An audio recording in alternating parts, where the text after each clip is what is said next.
How can I believe in myself? I'm Jules Wyman, founder of The Confidence Garden and author of the ebook If We Can, You Can.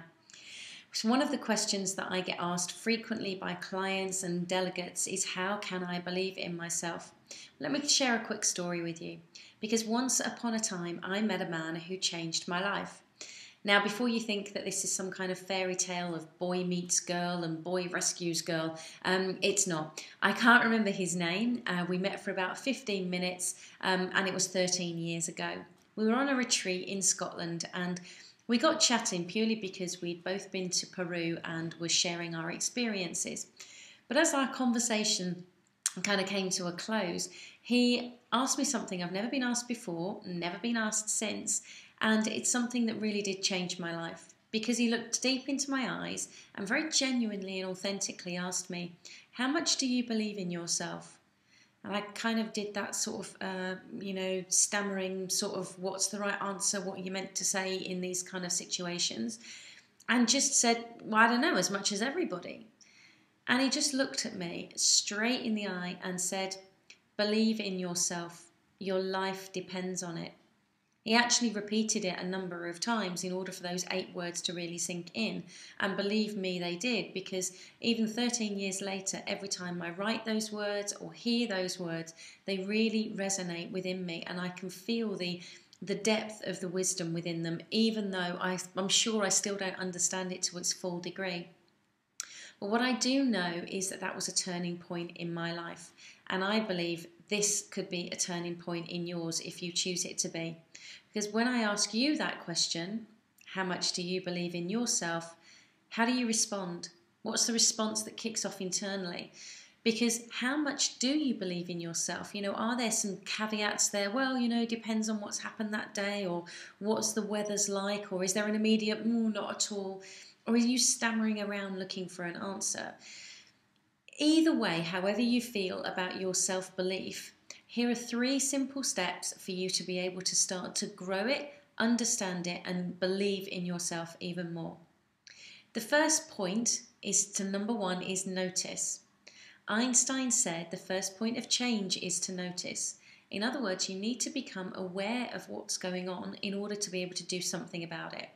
So the first thing, in order to believe your confidence, is you need to see when you are not believing in your confidence. And I mean really see it, genuinely really see what's happening. So how is it showing up for you? Without any judgment, just notice it. And how do you feel when that's going on? And then ask yourself, what kind of thoughts must I be indulging in order to feel this way? Then you can move on to step 2. And step 2 is about then exploring and asking yourself from a very kind, loving place, well, okay, now you know how you do feel with the thoughts that you have been having even, how do you want to feel? And what kind of thoughts would you need to engage in order to be able to feel differently? In other words, in order to be able to believe in yourself. So, for example, if you're really doubting and questioning yourself, the thoughts might be around, well, I'm going to get it wrong, I'm going to look like an idiot. Okay, well, how do you want to feel? I want to feel confident and have belief in myself.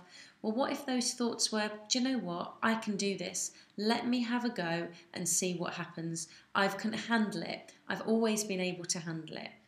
There's a difference between the two, and when you engage in one more than the other, then you're going to give that strength in order for it to grow. And then the final thing to think about and look at is about patience.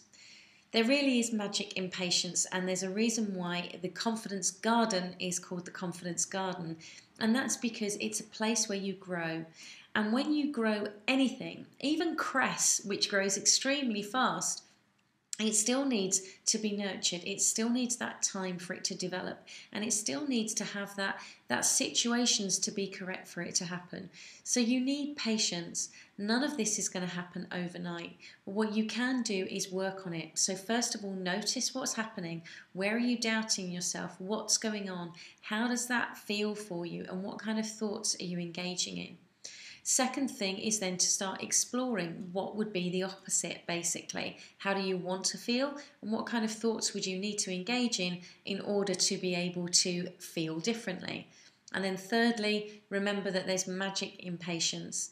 The more that you recognize that, then the effort that you put in on a daily basis will then be rewarded over the long term. I look forward to speaking to you again. My name is Jules Wyman. I'm the founder of The Confidence Garden. And in the meantime, before I do speak to you again, believe in yourself. Your life depends on it.